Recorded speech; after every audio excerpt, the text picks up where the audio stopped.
बिस्मिल्लाहिर्रहमानिर्रहीम। आज कल एक मैसेज बहुत ज़्यादा आम किया जाता है कि फ़ज़ाइल मीलाद के नाम पर कि लोगों को खामखा मीलाद की तरफ राग़िब करने के लिए वो कुछ मन गढ़ंत बातों को लोगों के आगे पेश करके कहते हैं कि जनाब मीलाद करो। मकसद ज़ाहिर है उनका क्या होता है, वो आप जब खुद पढ़ेंगे तो आपको पता चल जाएगा कि मकसद सिर्फ पैसे जमा करना होता है। वो एक मैसेज चलाते हैं कि जनाब सिद्दीक़ अकबर रज़ियल्लाहु तआला अन्हु इरशाद फरमाते हैं, जिसने मीलाद पढ़ने पर एक दिरहम भी खर्च किया वो शख्स जन्नत में मेरे साथ होगा। और हज़रत उमर रज़ियल्लाहु अन्हु फरमाते हैं, जिसने मीलाद की ताज़ीम की उसने गोया इस्लाम को ज़िंदा किया।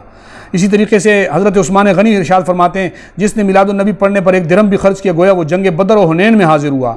सैयदना अली मुर्तज़ा फरमाते हैं, जिसने मीलादुन्नबी की ताज़ीम की और मीलाद शरीफ पढ़ने का सबब बना तो ऐसा शख्स दुनिया से बाईमान जाएगा और जन्नत में बगैर हिसाब किताब के दाखिल होगा। इसी तरीके से और बुज़ुर्गों के नाम पर कुछ बातों को मंसूब करके पेश किया जाता है और नीचे हवाला लिख दिया जाता है अन-नेमतुल कुबरा।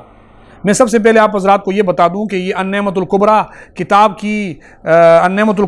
की औकात क्या है और इसका मकाम और मर्तबा क्या है। तो सबसे पहले ये मैं बता दूं, ये मेरे पास किताब है ईद मिलादुन्नबी और चंद इस्लाह तलब पहलू। इस किताब को लिखने वाले बरेलियों के मुफ्ती सैयद साबिर हुसैन हैं और इस किताब की तायीद और तस्दीक करने वाले बरेलवी मसलक के मुफ्ती आज़म पाकिस्तान मुफ्ती मुनीबुर रहमान हैं। वो अपनी इस किताब के सफ़ा नंबर 64 पे कहते हैं कि ये एक जेली किताब है अन-नेमतुल कुबरा, जो अल्लामा इब्न हजर मक्की की तरफ मंसूब कर दी गई है। अब फरमाते हैं ये किताब ही जेली किताब है, ये अल्लामा इब्न हजर मक्की की तरफ जेली तौर पर मंसूब कर दी गई है। तो ये वो किताब मैंने आपको बताया जिससे हवाला पेश करते हैं। ये एक मन गढ़ंत किताब है, लोगों ने अपनी तरफ से बना दी है। सिर्फ कुछ पैसे चंदे जमा करने वाले लोगों के पास उन्होंने एक हीला बहाना ढूंढना था लोगों से पैसे निकालने का, एक किताब इमाम इब्न हजर की तरफ मंसूब कर दी और मकसद उनका सिर्फ पैसे जमा करना था। और इसी तरीके से मकालात शरफ कादरी, मौलवी अब्दुल हकीम शरफ कादरी बरेलवी के मकालात हैं, उसमें सफ़ा नंबर 568 पर भी वो यही कहते हैं कि ये जेली किताब है।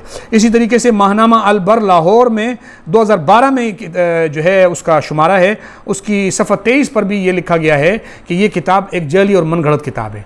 तो अन-नेमतुल कुबरा के हवाले से जो बात पेश करके कहा जाता है कि जनाब जिसने दिरहम खर्च किए वो जन्नत में चला जाएगा, ये होगा वो होगा, वो जितनी ऐसी रिवायतें पेश की जाती हैं, ये किताब ही मन गढ़ंत है। तो इन रिवायतों को कहाँ से आप ढूंढ के लाओगे कि हज़रत सिद्दीक़ अकबर रज़ियल्लाहु अन्हु ने ये फरमाया, तो कहाँ फरमाया, किस हदीस में, किस किताब में, सनद कहाँ है, कुछ नहीं। बस अन-नेमतुल कुबरा का हवाला, एक मन गढ़ंत और जेली किताब।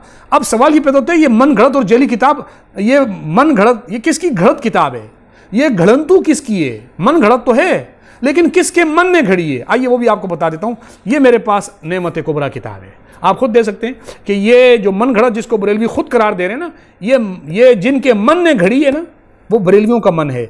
इब्न हजर मक्की शाफी कादरी, और इसका नीचे तर्जमा बाकायदा इस किताब का करने वाले बरेलवियों का मौलवी मुफ्ती अबू अहमद मोहम्मद एजाज, ये बरेलवियों का मौलवी है जिसने बहुत सारी किताबों के तर्जमे किए हैं और इस किताब का भी तर्जमा कर दिया और ये साबित करने की कोशिश की कि गोया ये किताब असली किताब है और यही वो किताब है जिसके अंदर इन सारी बातों को पेश करके और कहा जाता है कि जनाब जिसने मीलाद पे ये खर्च किया तो उसको ये मिलेगा वो मिलेगा। ऐसी मन गढ़ंत किताबों से मन गढ़ंत हवाले उठाकर बिला सनद, बग़ैर सनद लोगों को दिखाए जाते हैं और लोगों से खामखा बिदआत के चंदे इकट्ठे किए जाते हैं और मीलाद के नाम पर फ़ंड जमा करके अपने जेबों की और अपनी तिजोरियों को भरा जाता है। अल्लाह ताला ऐसे लोगों से बचा कर रखे जो नबी पाक सल्लल्लाहु अलैहि वसल्लम के नाम को और आपकी विलादत को भी बेचने से नौज़ुबिल्लाह बाज नहीं आते। या बातिल को शक मुफ्ती नजीबुल्लाह उमर।